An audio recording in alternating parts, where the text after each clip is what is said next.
Vous informer, c'est notre devoir, mesdames et messieurs. Bonsoir et bienvenue dans cette grande édition du journal des 19h. Place au sommaire. Le président de la République et magistrat suprême, Félix Tshisekedi Tshilombo, a pris part ce lundi 16 octobre 2023 à l'audience solennelle et publique organisée dans le cadre de la rentrée judiciaire après 2 mois de vacances de la Cour de cassation. Le Premier ministre Jean-Michel Sama Lukonde a lancé les travaux de la 56e session du Conseil de ministres de l'Organisation de l'harmonisation en Afrique du droit des affaires OHADA. La 8e session de la grande commission mixte entre l'Ouganda et la RDC s'est tenue à Kinshasa. Le ministre de l'intégration régionale, Antipas Moussa Nyamwisi, a dans son allocution dénoncé les actes de terroristes qui entraînent de milliers de victimes en RDC. Encore une fois de plus, bonsoir mesdames et messieurs. Le président de la République et magistrat suprême Félix Tshisekedi Tshilombo a pris part ce lundi 16 octobre 2023 à l'audience solennelle et publique organisée dans le cadre de la rentrée judiciaire après 2 mois de vacances de cour de cassation. La cérémonie a eu lieu dans la salle du congrès du Palais du Peuple. Suivez.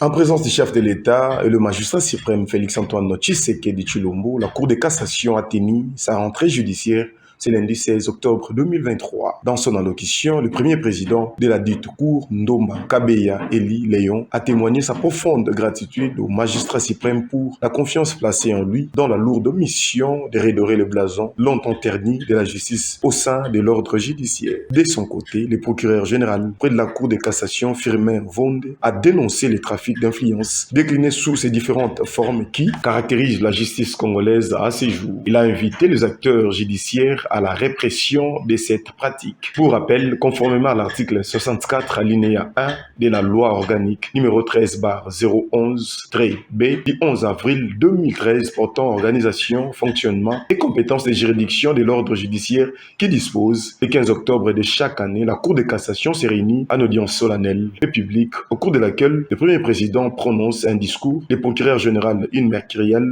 et les bâtonniers du barreau près de la Cour de cassation une allocution. Le Premier ministre Jean-Michel Sama Lukonde a lancé le travaux de la 56e session du Conseil de ministres de l'Organisation de l'harmonisation en Afrique du droit des affaires OHADA. C'était le 15 octobre 2023 à Kinshasa. Le Premier ministre invite le ministre de l'espace OHADA à préserver les acquis de cette organisation. Charlène Bondembe.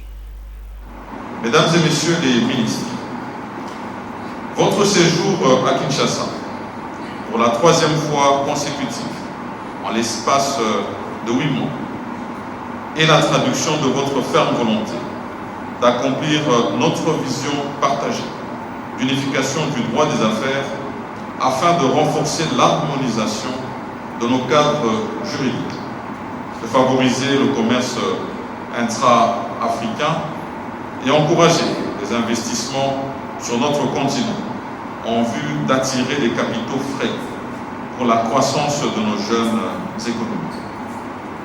Au fil des années, l'OHADA a contribué de manière significative à l'amélioration du climat des affaires en Afrique en offrant un cadre juridique moderne, transparent et prévisible. Grâce à la Cour commune de justice et d'arbitrage, CCJA en cycle, et au Centre d'arbitrage et de médiation, nous avons renforcé notre capacité à résoudre les litiges commerciaux de manière efficace, équitable et efficiente. Mesdames et messieurs, je viens de suivre personnellement l'agenda que va constituer vos travaux. Pour cette 56e, je vous encourage donc à préserver les acquis de l'OHADA. Mesdames et messieurs, les ministres de l'OHADA, distingués invités, comme vous le savez, cette session coïncide avec les 30 ans de notre organisation. C'est l'occasion de louer la vision de nos pères fondateurs de l'OHADA et de renouveler notre engagement à œuvrer pour faire de l'Afrique un véritable pôle de développement. Ainsi, tout en vous souhaitant plein succès, je déclare au nom du président de la République et chef de l'État ouverte la 56e session du Conseil des ministres de l'espace OHADA. La 8e session de la grande commission mixte entre l'Ouganda et la RDC s'est tenue à Kinshasa. Le ministre de l'intégration régionale Antipas Mbossanyamwisi a dans son allocution dénoncé les actes de terrorisme qui entraînent de milliers de victimes en RDC, dont le territoire des Béni au Nord Kivu, la suppression de droits d'entrée pour l'octroi de visas en vue de favoriser la libre circulation de personnes. Suivez cet élément. Dans son allocution d'ouverture, Son Excellence M. Antipas Mbossanyamwisi, ministre d'État, ministre de l'intégration régionale, a dénoncé les actes de terrorisme qui entraînent des milliers de victimes en République démocratique du Congo, dans le territoire de Béni, au nord Kivu, les territoires d'Irumu et de Mambasa en Ituri. Il a aussi dénoncé les massacres et incendies volontaires des enfants dans leur dortoir au lycée Lubirira, dans la localité frontalière d'Mpondwe en Ouganda. Son Excellence, Monsieur le Ministre, a par ailleurs mis l'accent sur le renforcement de relations fraternelles qui existent entre les peuples des deux pays et a, par la même occasion, exprimé la disponibilité du gouvernement congolais à redynamiser les liens économiques, commerciaux, culturels et sécuritaires qui existent entre les deux pays. Discuter de l'état de la coopération dans les domaines du commerce, de la fiscalité, des douanes, des transports, de la télécommunication et communication, de l'industrie, de l'agriculture, pêche et élevage, de la lutte contre la pollution dans la zone frontalière, de la construction des lignes électriques ainsi que des routes entre les deux pays. À l'issue des travaux, les deux parties ont noté avec satisfaction les efforts fournis pour mettre en application les recommandations de la 7e session de la grande commission mixte entre la République démocratique du Congo et la République de l'Ouganda, tenue à Kampala en 2018. Pour ce faire, les deux parties ont convenu de mettre sur pied, en ayant 3 mois, un comité mixte permanent de suivi en vue de la mise en œuvre de recommandations issues de cette 8e session de la grande commission mixte. Le gouvernement et les banques de la Commission intersyndicale nationale de l'administration publique ont signé un protocole d'accord après les travaux entre les deux parties. Le gouvernement de la RDC s'engage à assurer l'application intégrale du Premier ministre fixant la grille barémique au 4e trimestre de l'année 2023. Bonne nouvelle pour les agents publics de l'État. Le gouvernement de la République s'engage à assurer l'application intégrale du décret du Premier ministre fixant la grille barémique au 4e trimestre de cette année en cours, tout en intégrant les frais d'indemnité de transport et la mécanisation des 50 000 agents pour des raisons d'inclusion salariale au 4e trimestre 2023. C'est parmi des résolutions sanctionnant les travaux de la commission paritaire, gouvernement, banque de l'intersyndicale nationale de l'administration publique qui se sont clôturées le samedi 16 septembre 2023 à 2 heures du matin par la signature d'un protocole d'accord entre les deux parties. En 2 ans et demi, beaucoup a été fait, suivant les orientations de son Excellence Monsieur le Président de la République, chef de l'État, son Excellence Félix Antoine Tshisekedi Tshilombo, qui considère qu'il n'y aura point de décollage de ces grands Congos sans une administration publique digne de ce nom, qui soit au rendez-vous de l'efficacité, de l'efficience et des résultats. Une administration publique où le fonctionnaire ne sera plus regardé comme un numéro matricule et une charge, mais plutôt comme un acteur majeur du développement. Ce compromis obtenu dans le cadre du dialogue social a pour but de répondre aux revendications légitimes des agents de carrière des services publics de l'État. Merci au chef de l'État, merci au Premier ministre, merci à tous les membres du gouvernement. Arriver à des conclusions acceptables, ça ne peut que nous enchanter, parce que là au moins nous avons les éléments de restitution auprès de nos affiliés, de nos adhérents, de nos syndiqués. Quand nous sommes entrés dans cette salle, nous ne pensions pas atterrir en beauté. C'était vraiment difficile de part et d'autre, mais Dieu merci, nous avons atterri en beauté et c'est un sentiment de satisfaction qui nous anime. Ouvert par le Premier ministre Jean-Michel Samalou Kondé et piloté par le vice-premier ministre, ministre en charge de la fonction publique Jean-Pierre Liaou, les travaux de la commission paritaire gouvernement bon syndical de l'UNA ont donné un nouveau départ pour la bonne marche de l'administration publique. Parlons société à présent, sous-traitance en RDC, la RSP prévient que des sanctions exemplaires seront prises en contre la C-commune en vue de décourager tous les contrevenants à la loi sur la sous-traitance dans le secteur privé. Nous avons constaté que la société C-commune, il n'y a aucun Congolais qui détient un marché de sous-traitance dans cette société. Tous les marchés de sous-traitance est verrouillé aux mains des Chinois eux-mêmes. Et nous allons tout faire pour décourager tous les contrevenants.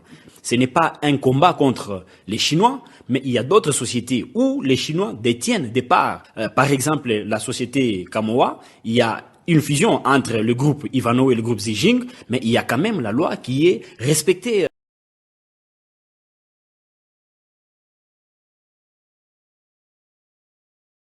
Décourager tous les contrevenants. Ce n'est pas un combat contre les Chinois, mais il y a d'autres sociétés où les Chinois détiennent des parts. Par exemple, la société Kamoa, il y a une fusion entre le groupe Ivano et le groupe Zijing, mais il y a quand même la loi qui est respectée. Après les travaux d'évacuation de Grim qui avait coincé la turbine, le groupe 28 de la centrale électrique d'Inga 2 est de nouveau opérationnel. Conséquence, une amélioration sensible de déserte en électricité est constatée à Kinshasa. Suivez. Sur 6 que compte la centrale électrique d'Inga 2, 5 sont de nouveau opérationnels. Après la fin de travaux de tronçonnage et d'évacuation exécutés par les techniciens de la SNEL. Par ce fait, la SNEL, par sa direction générale, présente à nouveau des excuses à sa clientèle pour les désagréments causés par cette situation. La direction générale de la Société nationale d'électricité, qui a supervisé le travaux de remise en service du groupe 28, rassure la population en affirmant que la situation est totalement rétablie. En RDC, la demande en énergie est en constante augmentation. La remise au service de G28 est une avancée positive vers l'amélioration de l'infrastructure énergétique de la République démocratique du Congo. Poursuivons avec de faits de société suite au naufrage survenu en Mbandaka le 14 octobre 2023 au port Mbakita ayant causé la mort de plusieurs personnes. Le notable de cette province appelle les autorités à venir en aide aux rescapés qui passent nuit à la Belle Étoile. Une centaine de blessés et plusieurs disparus. C'est le bilan non encore officiel du naufrage d'une baleinière à bois survenu à Mbandaka dans la province de l'Équateur dans la nuit du vendredi au samedi 14 octobre 2023. Et selon les sources sur place, la baleinière voulait quitter le port Bankita de Mbandaka pour le territoire de Bolomba dans la même province. Ce drame serait dû à une surcharge excessive et la navigation nocturne pourtant interdite, selon Joseph Lokondo Bayoko, membre du mouvement citoyen Génération Consciente de l'Équateur. Des recherches des victimes sont toujours en cours. Ce dernier dénonce cependant le silence des autorités provinciales qui ne se sont pas prononcés quant à ces tragédies. Joseph Lokondo en appelle pour ce faire à l'intervention du gouvernement central pour la prise en charge des sinistrés et l'enterrement des victimes. On l'écoute. La ville de Mbandaka est endeuillée suite au naufrage qui s'est produit ce vendredi 13 octobre 2023 au port Bankita. Une baleinière, une embarcation de fortune appelée communément Ibora, voulait quitter le port Bankita en partance de Bolomba où plus de 200 personnes étaient à bord. Cette baleinière voulait quitter la ville à 21h30 pendant que le gouvernement congolais a interdit les navigations nocturnes pour éviter ce genre de drame. Quitta le port de Bankita, à 30 mètres du port, le baleinière s'est noyé et nous comptons plus de 90 morts, 90 corps sans vie et plusieurs disparus. Depuis hier, c'est la population elle-même qui se démène pour essayer un peu de retrouver, de tenter à retrouver les survivants et repêcher d'autres corps sans vie. Ce sont les volontaires qui sont à pied d'œuvre pendant qu'aucune autorité et aucune disposition n'a été prise par les autorités pour soit retrouver les survivants, repêcher d'autres corps sans vie et prendre en charge ceux qui ont tout perdu, les sinistrés et qui passent nuit à la Belle Étoile. Nous appelons aux autorités du gouvernement central et du gouvernement provincial de pouvoir s'investir. Nous appelons aussi aux organisations non gouvernementales de pouvoir assister la ville de Mbandaka. Les sinistrés ont besoin de l'aide, non seulement pour prendre en charge ceux qui sont dépourvus de tout, mais aussi pour retrouver d'autres corps qui sont encore dans l'eau au moment où je vous parle. Ces naufrages seraient aussi dus à l'excès de charges. Il y a la surcharge. Ces gens ne tiennent pas compte de leurs états d'embarcation qui sont faites qu'avec les planches et ils mettent des tonnes et des tonnes de marchandises et des centaines de personnes à bord. Sécurité à présent, causerie morale de FARDC, le général Christian Chiwewe appelle l'armée à défendre la patrie et ne pas céder aux intimidations. En outre, il a demandé de rester apolitique, de ne pas mettre les t-shirts de politiciens. Suivez. Trahir Mboka Nabiso te. Mais avant, maman abota, papa pe azalaka yango na lobi, loyauté Nabiso. Et Sengeli orienté yango et pas yamokonzi ya mboka. Et c'est là où je dis, na mboka oyo, tozana deux présidents te, tozana deux commandants suprêmes te, tozana kaka commandant suprême moko, président de la République, natangi pe kombo na ye, président Félix Antoine Tshisekedi. Ben Nalobi, yende commandant suprême ya Mampinga, mosusu azate, nde kuna na kebisi, ba revers, bazo kanisa ke, ba kopesa ordre na armée. Oh, nous sommes en contact avec les généraux. Général Yawapi. Yo kanisi ke ba général o ba fandi awa baza distrait kasi mutu na mutu azosala vie na ye ndenge totelemi awa commençant par moi-même j'ai une famille au-delà de l'armée esengeli na protéger yo kanisi un général akoti kokota na aventure moko boye akota kaka na aventure parce que yo lobi yo oza nani soki oza na rebellion na yo kota okokuta biso na balabala tokobunda mpe okotikala te eza ndoto. Il n'est pas interdit de rêver eza ndoto. Continue. État de siège en Ituri, on en parle. Le préparatif vont en train pour le tenue des élections en RDC et en Ituri en particulier où 44 politiciens suivent depuis ce lundi 16 octobre 2023 une formation pendant 4 jours sur la sécurisation du processus électoral. Le gouverneur militaire de l'Ituri, le lieutenant-général Luboya Kachama, a été informé ce lundi à travers une délégation de la PNC venue de Kinshasa pour ce faire.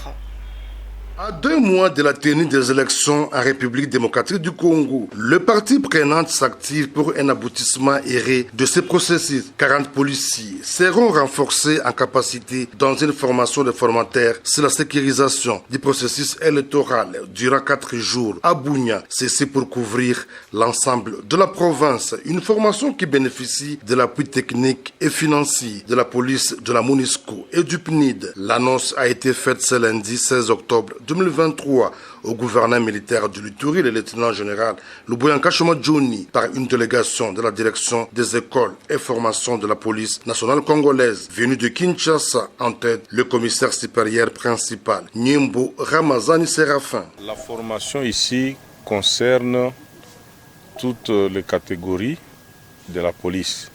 Mais c'est une formation spécialisée qui ne cadre qu'avec la sécurisation des élections. Les matières qui sont dispensées dans cette formation, c'est entre autres comment organiser la sécurité publique pendant les élections, comment organiser le maintien et le rétablissement de l'ordre public pendant les élections, comment faire ce qu'on appelle dans notre jargon la garde statique, comment sécuriser les bureaux de vote, comment sécuriser le matériel des élections, comment sécuriser même les candidats qui sont programmés à tous les échéances et à tous les échelons des élections. La présence de cette délégation au chef-lieu de l'Ituri confirme bel et bien la détermination du chef de l'État Félix Antoine Tshisekedi Tshilombo de tenir à sa parole, d'accompagner les peuples congolais à élire leurs dirigeants d'ici le 20 décembre 2023. Parlons religion, le président de la République, Félix Antoine Tshisekedi Tshilombo, s'est rendu au ministère chrétien combat spirituel le dimanche 15 octobre 2023 à Kinshasa. Le missionnaire international Paul David Olangi a humblement demandé aux garants de la nation de se soumettre à la prière. Reportage. Seigneur Jésus, pour la première fois dans ce pays, nous avons un président qui te connaît, qui t'adore, qui te sert. Oh Père, nous te demandons que ton sang précieux le protège, que ton sang précieux le protège.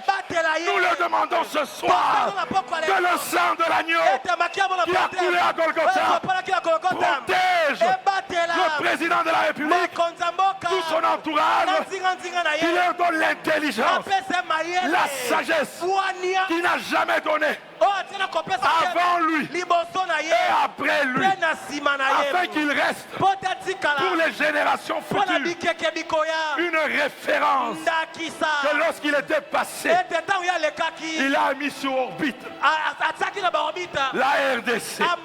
Nous allons prier ensemble, humblement. Je demanderai au président de la République de se mettre à genoux. Nous allons prier pour lui. Nous allons prier pour lui. Alléluia. Oh, qui me comprend ce soir? Ce que tu fais ce soir, c'est l'avenir du Congo. Qui me comprend ce soir? Ce que tu feras ce soir, c'est l'avenir du Congo. C'est l'avenir du Congo. C'est l'avenir du Congo. Alléluia. Nous allons prier. S'il te te plaît. Prie comme tu n'as jamais prié. C'est la fin de ce journal, mesdames et messieurs. Place au rappel du titre. Le président de la République et magistrat suprême, Félix Tshisekedi Tshilombo, a pris part ce lundi 16 octobre 2023 à l'audience solennelle et publique organisée dans le cadre de la rentrée judiciaire après 2 mois de vacances de la Cour de cassation. Le Premier ministre Jean-Michel Sama Lukonde a lancé les travaux de la 56e session du Conseil de ministres de l'Organisation de l'harmonisation en Afrique du droit des affaires OADA. La 8e session de la grande commission mixte entre l'Ouganda et la RDC s'est tenue à Kinshasa. Le ministre de l'intégration régionale, Antipas Moussa Nyamwisi, a dans son allocution dénoncé les actes de terroristes qui entraînent de milliers de victimes en RDC.